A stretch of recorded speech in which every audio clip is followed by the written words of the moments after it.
За монголчууд түүхэнд 10 орчим бичгийг бас өөрсдөө зохиож, өөр юмшилэн хэрэглэж байсны нэг бичиг тодорхой жишээ бол кирилл бичиг юм. Нүүдэлчин монголчуудыг 20 дугаар зуунд бараг 100% бичиг үсгэтэн болгосон тийм гайхамшигтай бичиг юм а.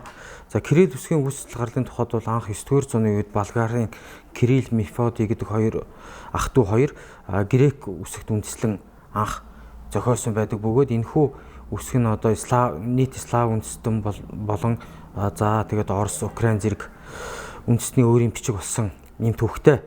За кирилл үсэгт анх монголчууд хизээ танилцсан бэ гэдэг тухайд бол 1941 оны 3 сарын 25-нд Монгол Ордын хувьсгалт намын төвөөрөө сайд нарын зөвлөлийн хамтарсан хурлаас за шинэ үсгийг зохион хэрэглэх ажлыг 1 сарын дотор одоо зохион байгуулж хийх ажлыг бол Цэдэн балд тэргүүтээ тийм комист даалгасан байдаг.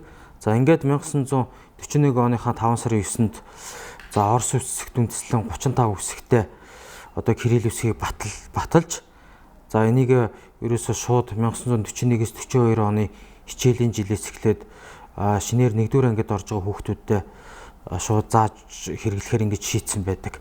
Гэвч яг энэ үйл ажиллагаанд дэлхийн 2-р дайны бас үйл ажиллагаа нөлөөлөд хүүхдүүдийн дунд бичиг үсэг зааж эхлэх ажил 1946 оноос эхэлж ингэж хэрэгжиж эхэлсэн байдаг. За 1942 онд кирилл үсгийн дүрмийг бол академич Цэндийн Дамжин Сургууль анх монгол хэлэнд тохируулан боловсруулсан.